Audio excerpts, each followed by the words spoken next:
Hello everyone and welcome again to psycho. पिछली video में हमने एग्रीकल्चर को देखा था। एग्रीकल्चर का जितना भी टॉपिक है आपके सिलेबस में जो नया ऐड किया गया है सबको देखा था। तो यदि आपने उन वीडियोस को नहीं देखा, टोटल 6 वीडियोस प्लेलिस्ट में, इस 6 वीडियो में टोटल आपका जो सिलेबस है उसको कंप्लीट कराया गया एग्रीकल्चर का। ओके, तो जिन लोगों ने इसको नहीं देखा है तो यहाँ से देख सकते हैं, आपका जो एग्रीकल्चर का पोर्शन है वो यहाँ से कवर हो जाएगा। अब जो आज की वीडियो है इसमें हम जितना भी हमने अभी तक एग्रीकल्चर में पढ़ा है उसका एक मॉक लगाएंगे। जितना भी मैंने आपको भी पढ़ाया है उसी से रिलेटेड क्वेश्चन है, तो जिन्होंने भी इसे अच्छे से पढ़ा होगा वो तो 15 में से 15 क्वेश्चन कर लेंगे। इसमें टोटल 15 क्वेश्चन है।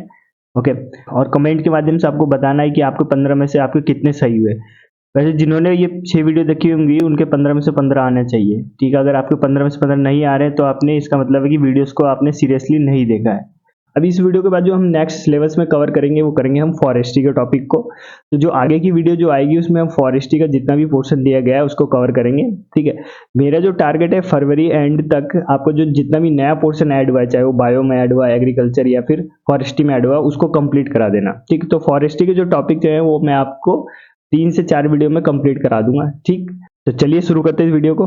वीडियो शुरू करने से पहले मैं बता देना चाहता हूँ कि आपको इसको एक मॉक के फॉर्म में लगाना है। मॉक के फॉर्म में मतलब जैसे आपके स्क्रीन के सामने क्वेश्चन दिखे तो आपको वीडियो को पॉज करना है, उसको क्वेश्चन को खुद से पढ़ना है, उसके बाद अपना आंसर मन में सोचना है। ठीक है, और उसके बाद वीडियो को रिज्यूम करना है, उसके बाद देखना है आंसर है क्या। ठीक है, तो ऐसे करना है और लास्ट में अपने मार्क्स भी कमेंट करने हैं। तो चलिए शुरू करते हैं पहले क्वेश्चन से। ठीक है, पहला क्वेश्चन है, what is the main M of agro forestry. Agro forestry को हमने अच्छे से देखा था। कृषि वानिकी का मुख्य उद्देश्य क्या है? ग्रोइंग क्रॉप्स विदाउट ट्री, यानी बिना पेड़ों के फसल उगाना। Combining tree and crop on the same land, यानी एक ही भूमि पर पेड़ों और फसलों को साथ में उगाना। तो यही हमारा क्या है, राइट आंसर है। ये मैंने आपको पढ़ाया था एग्रो फॉरेस्ट्री में कि जब हम एक ही लैंड पर फसल को और पेड़ को एक साथ उगाते हैं उसी को बोलते हैं एग्रो फॉरेस्ट्री। ठीक है, नेक्स्ट क्वेश्चन देखते हैं। नेक्स्ट क्वेश्चन है, which of the following is an example of organic fertiliser. निम्नलिखित में से जैव उर्वरक का उदाहरण क्या है? यूरिया, एनपीके, काउ डंग या फिर सुपर फॉस्फेट। तो यूरिया नहीं है इसका आंसर, एनपीके भी नहीं है, तो इसका आंसर क्या है? गोबर का खाद। ठीक है, जो काउ डंग होता है वही हमारा ऑर्गेनिक फर्टिलाइजर है। सुपर फॉस्फेट भी नहीं है। अच्छा, आपको कमेंट के माध्यम से ये भी बताना है कि सुपर फॉस्फेट किसका कंपाउंड होता है, यानी दो चीजों से मिलकर बना है ना, मैंने आपको पढ़ाया था वीडियो में, तो उसका आपको बताना है कि ये कौन कौन सी दो चीजों से मिलकर बनता है सुपर फॉस्फेट। ठीक, ओके। यूरिया में हमें पता है सबसे ज्यादा मात्रा में क्या मिलता है प्लांट को यूरिया से? तो नाइट्रोजन मिलता है, ये याद रखना है आपको, ये बताया था मैंने आपको। ठीक है, और एनपीके एक फर्टिलाइजर है। ठीक, तो इसका राइट आंसर क्या है? Cow dung. ओके, ये क्या है? ऑर्गेनिक फर्टिलाइजर है। नेक्स्ट देखते हैं, what is the primary purpose of irrigation in agriculture. कृषि में सिंचाई का मुख्य उद्देश्य क्या है? अधिक पानी को हटाना, फसलों को पानी देना, मिट्टी का कटाव रोकना, मिट्टी की संरचना को सुधारना। तो पढ़ा था हमने, इरिगेशन भी पढ़ा था, तो इसका राइट आंसर क्या है? फसलों को पानी देना। बहुत इजी क्वेश्चन है। नेक्स्ट देखते हैं। नेक्स्ट है, which of the following is not a principle of organic farming. निम्नलिखित में से कौन सा जैविक खेती का सिद्धांत नहीं है? रासायनिक उर्वरकों का उपयोग करना। तो जो ऑर्गेनिक फार्मिंग होता है उसमें यही है कि रासायनिक उर्वरकों का उपयोग ना करें, तो ये तो बिल्कुल गलत हो गया।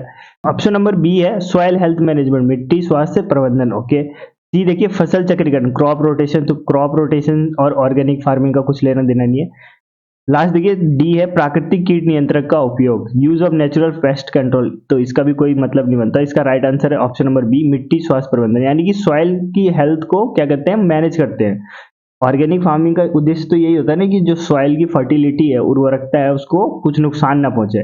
तो नुकसान कैसे पहुंचता है? रासायनिक उर्वरक का उपयोग करके। तो ऑर्गेनिक फार्मिंग में हम करते ही है कि रासायनिक उर्वरक का उपयोग नहीं करते हैं, इसलिए मिट्टी की हेल्थ अच्छी बनी रहती है। ठीक, नेक्स्ट क्वेश्चन देखते हैं। नेक्स्ट क्वेश्चन है, which of the following is not a type of seed. ठीक है, तो जल्दीबाजी में हम एग्जाम सेंटर में क्या करते हैं? नॉट पढ़ना भूल जाते हैं। ठीक है, नॉट दिखता ही नहीं है उस टाइम, पता नहीं क्या हो जाता है, और नॉट पढ़ते नहीं तो ऐसे पढ़ते विच of the following is the type of seed monocot. जैसे ही पहला आंसर देखा उसी पे टिक करके निकल जाते हैं, फिर घर आके पता चलता है कि अरे इस पे तो नॉट पूछा गया था जो नहीं है इसमें। ठीक, तो देखिए क्वेश्चन कि निम्नलिखित में कौन सा बीज का प्रकार नहीं है? मोनोकॉट बीज होता है, बिल्कुल सही। डाइकॉट भी होता है, पॉलीकॉट ऐसा कुछ बीज नहीं होता है। जिम्नोस्पर्म होता है, जिम्नोस्पर्म और एंजियोस्पर्म भी होता है। तो इसमें पूछा गया कि कौन सा नहीं है, तो पॉलीकॉट नहीं है। इसका राइट आंसर क्या हो गया? Option number C. ठीक, नेक्स्ट क्वेश्चन देखते हैं। Which of the following is the type of seed germination. Okay, बीज अंकुरण का प्रकार कौन सा है निम्नलिखित में? पहला है हाइपोजियल जर्मिनेशन, दूसरा है हाइपरजियल जर्मिनेशन, और थर्ड है अंडरग्राउंड जर्मिनेशन, और फोर्थ है एरियल जर्मिनेशन। तो ये भी मैंने आपको करवाया है टाइप ऑफ जर्मिनेशन। तो मैंने आपको बताया था कि दो टाइप के जर्मिनेशन होता है। पहला क्या था, एपीजीएल, ठीक है, एपीजीएल बताया था आपको, और दूसरा क्या था, hypogeal. Okay, hypogeal germination. Epigeal germination में क्या होता था कि जो कॉटिलेडन्स होते थे वो सॉइल सरफेस के ऊपर आ जाते थे, है ना, जब जर्मिनेशन और अंकुरन होता था। और हाइपोजीएल में क्या होता था, ये सॉइल सरफेस है, तो जो कॉटिलेडन होते थे वो नीचे रह जाते थे, जमीन के नीचे रह जाते थे, ऊपर नहीं आ पाते, ऊपर खाली पत्ती आती थी, ठीक। तो इसको बोलते थे हाइपोजीएल जर्मिनेशन, ठीक। तो दो टाइप होते थे। तो इसमें पूछा गया कौन सा है, तो ऑप्शन नंबर ए हमारा करेक्ट है, हाइपोजीएल। हाइपरजीएल कुछ नहीं होता, अंडरग्राउंड एरियल ये सब कुछ नहीं होता, ऑप्शन नंबर ए करेक्ट है, ठीक। नेक्स्ट देखते हैं। और मैंने इसके साथ साथ आपको इसके उदाहरण भी बताए थे कि एपीजीएल किस किस में होता है और हाइपोजीएल कौन कौन से बीज में होता है, ठीक। अभी इसका क्वेश्चन भी आएगा आगे। क्वेश्चन नंबर 7 देखिए, in which of the following seed does hypogeal germination occur, ठीक है, आ गया। निम्नलिखित में से कौन सा बीज में हाइपोजीएल अंकुरण होता है, तो किस किस में होता है हाइपोजीएल, मटर में भी होता है और मक्के में भी होता है, दोनों में होता है। तो इसका राइट आंसर ए और सी दोनों है। बीन में कौन सा होता है, एपीजीएल होता है, एपीजीएल होता है, ठीक है। तो इसका राइट आंसर क्या हो गया, ए और सी हो गया, ठीक है, ए और सी। अगर इस टाइप का अगर आपके पास क्वेश्चन आए एग्जाम में जिसमें दो आंसर सही हो, ठीक, तो इस क्वेश्चन को करना चाहिए, नहीं करना चाहिए, छोड़ देना चाहिए, या किस पे टिक करना चाहिए। तो जो भी आपको राइट आंसर पता है उस पे इसको करना चाहिए और इसको 100% अटेम्प्ट करके आना चाहिए अगर इस टाइप का क्वेश्चन आता है, ठीक है, क्योंकि इसमें बाद में बोनस मार्क्स मिल जाते हैं सबको, ठीक है, जिसने अटेम्प्ट किया उन्हीं को मिलता है लेकिन बोनस मार्क्स। ओके, तो इसमें क्या है, ए और सी दोनों ही करेक्ट है इसमें, ठीक। नेक्स्ट देखते हैं। नेक्स्ट क्वेश्चन है, seed dormancy refers to. Seed dormancy को हमने अच्छे से पढ़ा था, देखिए। तो ऑप्शन नंबर ए है, बीज के अंकुरित होने के लिए लिया गया समय। ओके, सेकंड, उपयुक्त परिस्थिति में बीज का अंकुरित ना होने की क्षमता, बीज का मरना, बीज का पौधे में बदलना। तो इसका राइट आंसर क्या है, बी। सीड डॉर्मेंसी मतलब कि परिस्थिति तो है, उसके पास पूरी जितनी भी कंडीशन चाहिए, पानी दे दिया हमने, मिट्टी में भी दे दिया, लेकिन फिर भी वो अंकुरित नहीं हो पा रहा है, जर्मिनेट नहीं हो पा रहा है, तो इसी को बोलते हैं सीड डॉर्मेंसी। ओके, नेक्स्ट देखते हैं। नेक्स्ट क्वेश्चन है, what is the climatic requirement for growing rice. चावल उगाने के लिए किस प्रकार की जलवायु चाहिए। देखिए, चावल के लिए मैंने क्या बोला था, कैसे याद रखना है आपको, चावल को क्या चाहिए, पानी चाहिए, बहुत ज्यादा मात्रा में पानी चाहिए, है ना, चावल के लिए। तो देखते हैं इसको, ऑप्शन को एलिमिनेट कर लेंगे। पहला है कूल एंड ड्राई, ड्राई मतलब सूखा, ये नहीं चाहिए। दूसरा है वार्म एंड वेट, वेट मतलब गीला, तो ये हो सकता है आंसर। आगे देखते हैं। हॉट एंड ड्राई नहीं, कोल्ड एंड मॉइस्ट ये भी नहीं होगा, तो इसका राइट आंसर क्या है, बी। गर्म और गीली यानी कि वेट वातावरण चाहिए इसको, ठीक। इसका right answer option number B. Next देखते हैं। नेक्स्ट क्वेश्चन है, which of the following is caused by a virus in crop, ठीक। पढ़ाया था मैंने आपको, बैक्टीरिया, वायरस, फंजाई, इन सब से जो पौधों में बीमारी होता है सबको हमने अच्छे से डिस्कस किया था, और इसके लिए मैंने आपको ट्रिक भी दिया था, ठीक। और मैंने ये भी बोला था कि जो एग्जाम में कॉमन पूछा जाता है वो वायरस का ही पूछा जाता है, और कौन सा पूछा जाता है, मोजैक डिजीज, ठीक।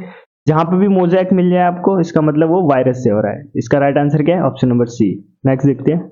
नेक्स्ट क्वेश्चन है, which of the following is a macronutrient. Macronutrient पूछा गया। मैक्रोन्यूट्रिएंट और माइक्रोन्यूट्रिएंट हमने बहुत अच्छे से देखा था, सबको एक एक करके देखा था, जितने भी हैं ये टोटल सबको एक एक करके देखा था।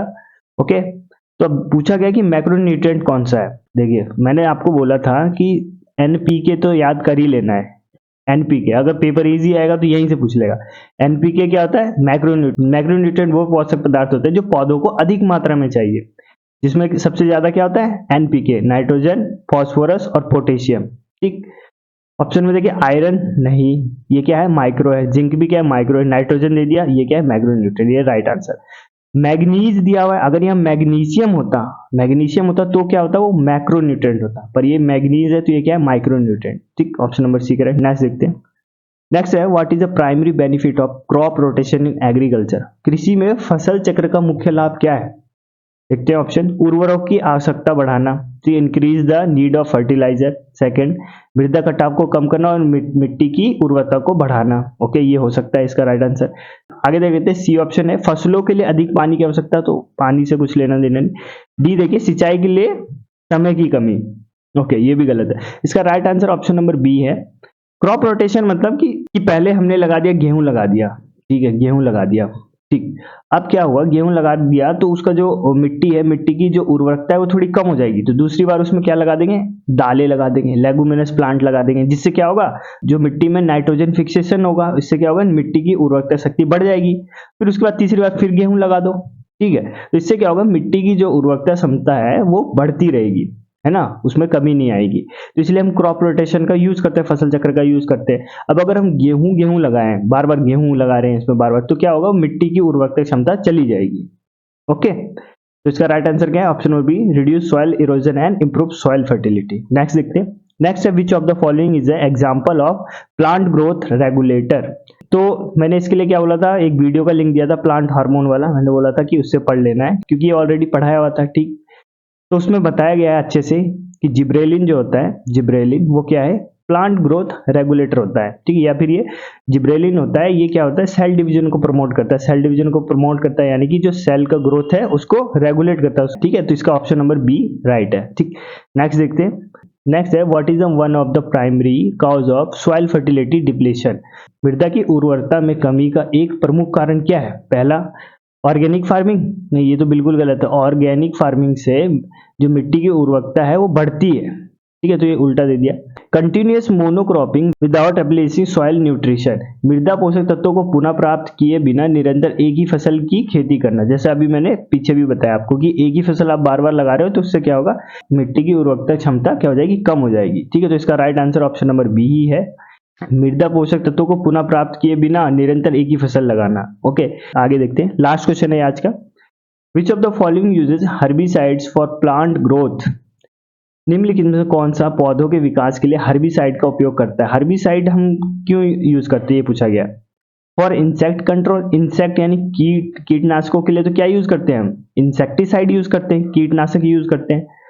क्रॉप प्रोटेक्शन के लिए, फसल की सुरक्षा, इसका कुछ बन नहीं रहा है। नेक्स्ट देखिए, टू कंट्रोल वीड्स, वीड्स यानी कि खरपतवार, जो छोटे मोटे घास फूस उग जाते हैं उसको कंट्रोल करने के लिए हम क्या यूज करते हैं, हर्बिसाइड्स का यूज करते हैं। इसका ऑप्शन नंबर सी करेक्ट है। हर्बिसाइड्स होते हैं क्या, केमिकल्स होते हैं। ओके, केमिकल्स इसका छिड़काव करते हैं तो क्या होता है, जो घास फूस होते हैं, ठीक है, जो हमें नहीं चाहिए उसको क्या कर देता है, समाप्त कर देता है। ओके, तो इसका राइट आंसर क्या है, ऑप्शन नंबर सी।